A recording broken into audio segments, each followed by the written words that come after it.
नमस्कार, जय हिंद, वंदे मातरम साथियों। एक बार आप सभी का बहुत बहुत स्वागत है देश के नंबर 1 सरकारी यूट्यूब न्यूज चैनल के अंदर। मध्य प्रदेश विधानसभा चुनाव 2023 का बिगुल बजते ही हर पार्टी अपने जीत का दावा करती नजर आ रही है। वहीं दोस्तों 2018 के चुनाव की बात करी जाए तो यहाँ पर कांग्रेस पार्टी की सरकार बनी थी, लेकिन चुनाव के बाद ज्योतिरादित्य सिंधिया ने कांग्रेस पार्टी से बगावत कर बीजेपी पार्टी का दामन थाम लिया था, लेकिन अब की बार ऐसे नहीं है। वहीं दोस्तों मध्य प्रदेश की जनता को कमलनाथ ने बड़ी योजनाओं की सौगात देते हुए मध्य प्रदेश की जनता का भी मूड अब की बार बदलता नजर आ रहा है। वहीं दोस्तों चुनाव से पहले ही सटीक एग्जिट पोल सामने आ चुका है। इस वीडियो में देंगे हम आपको पूरी जानकारी, तो वीडियो को एंड तक जरूर देखें। वहीं आपने अभी तक हमारे चैनल को सब्सक्राइब नहीं किया, सब्सक्राइब जरूर करें। वहीं दोस्तों कमलनाथ ने मध्य प्रदेश के अंदर मध्य प्रदेश की जनता को योजनाओं की सौगात दे दी है, जिसके अंदर 500 रुपए में गैस सिलेंडर, पुरानी पेंशन योजनाओं को फिर से चालू करना, बेरोजगारी 1500 से 3000 रुपए तक का भत्ता और महिलाओं के रेल बस यात्रा फ्री,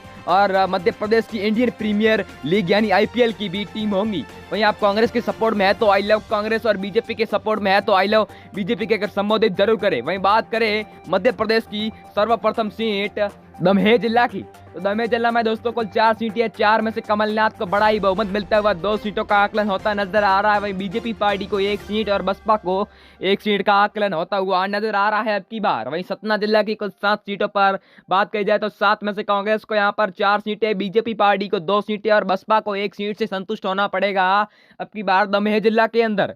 वहीं दोस्तों बात करी जाए अगली सीट जबलपुर की, तो जबलपुर में दोस्तों को 8 सीटें, 8 में से कांग्रेस को यहाँ पर बड़ा ही बहुमत मिलता हुआ 5 सीटों का आकलन होता नजर आ रहा है ओपिनियन पोल के तहत। वहीं बीजेपी पार्टी को 3 सीटें प्राप्त होती नजर आ रही है। बैतूल की कुल 5 सीटों पर बात कही जाए तो यहाँ पर बीजेपी और बसपा पार्टी को तगड़ा झटका देते हुए कांग्रेस पार्टी ने 3 सीटें हासिल की है। वहीं बीजेपी पार्टी को 2 सीटें और बसपा को 0 सीट से संतुष्ट होना पड़ेगा अब की बार। वहीं बात कही जाए भोपाल की कुल 7 सीटों पर, तो 7 में से दोस्तों बीजेपी और कांग्रेस को 3-3 सीटों का आकलन होता नजर आ रहा है। वहीं कांग्रेस पार्टी को 3 सीटें, वहीं बसपा को 1 सीट प्राप्त हुई है अब की बार। वहीं दोस्तों बात करी जाए अगली सीट बालाघाट की कुल 6 सीटों पर, तो 6 में से कांग्रेस को यहाँ पर बड़ा बहुमत मिलता हुआ कमलनाथ को 3 सीटें प्राप्त हुई है। वहीं ओपिनियन पोल के तहत बन सकती है अब की बार कमलनाथ की सरकार। बीजेपी पार्टी को 2 सीटें और बसपा पार्टी को 1 सीट प्राप्त हुई है। वहीं बात करी जाए सिवनी जिला की कुल 4 सीटों पर, तो सिवनी जिला में यहाँ पर दोनों को समांतर सीटों का आकलन होता हुआ नजर आ रहा है, यानी बीजेपी पार्टी को 2 सीटें और कांग्रेस पार्टी को भी 2 सीटें प्राप्त हुई है। वहीं इंदौर की कुल 9 सीट पर बात की जाए तो यहाँ पर कांग्रेस का गढ़ माना जाता है इंदौर को। यहाँ पर कांग्रेस पार्टी को 5 सीटें, वहीं बीजेपी पार्टी को 3 सीटों से संतुष्ट होना पड़ेगा। वहीं बसपा को 1 सीट का आकलन होता हुआ नजर आ रहा है अब की बार। टीकमगढ़ की कुल 4 सीटों पर बात की जाए तो 4 में से बीजेपी को यहाँ पर 1 सीट और कांग्रेस पार्टी को 2 सीटें और बसपा को 1 सीट का आकलन होता हुआ नजर आ रहा है हमारे यूट्यूब चैनल के ओपिनियन पोल के तहत। वहीं बात करी जाए अगली सीट ग्वालियर जिला की कुल 6 सीटों पर, तो 6 में से कांग्रेस को यहाँ पर 3 सीटें, बीजेपी पार्टी को 2 सीटें और बसपा को 1 सीट का आकलन होता हुआ नजर आ रहा है। एबीपी न्यूज, फरोजी सट्टा बाजार और भारत की 5 बड़ी एजेंसियों के जनता सर्वे के आधारित मुरैना जिला की कुल 100 सीटों पर बात करी जाए तो यहाँ पर बीजेपी पार्टी को अब की बार 2 सीट का आकलन होता हुआ नजर आ रहा है। कांग्रेस पार्टी को 3 सीट का आकलन होता हुआ नजर आ रहा है। वहीं बसपा को 1 सीट से संतुष्ट होना पड़ेगा अब की बार। वहीं भीड़ जिला की कुल 5 सीटों पर बात कही जाए तो 5 में से बसपा को यहाँ पर 0 सीट मिलती हुई नजर आ रहा है। वहीं कांग्रेस पार्टी को 3 सीटें, वहीं बीजेपी को 2 सीट का आकलन होता हुआ नजर आ रहा है अब की बार भीड़ जिला के अंदर। रीवा जिला की कुल 8 सीटों पर बात करी जाए तो यहाँ पर कांग्रेस पार्टी को 4 सीटों का आकलन होता हुआ नजर आ रहा है अब की बार। वहीं बीजेपी पार्टी को 3 सीटें, वहीं बसपा को 1 सीट का आकलन होता हुआ नजर आ रहा है अब की बार। वहीं बात करी जाए छिंदवाड़ा की कुल 7 सीटों पर, तो 7 में से कांग्रेस को यहाँ पर बड़ा ही बहुमत मिलता हुआ 4 सीटों का आकलन, बीजेपी पार्टी को 2 सीटें और बसपा को अब की बार 1 सीट से संतुष्ट होना पड़ेगा अब की बार।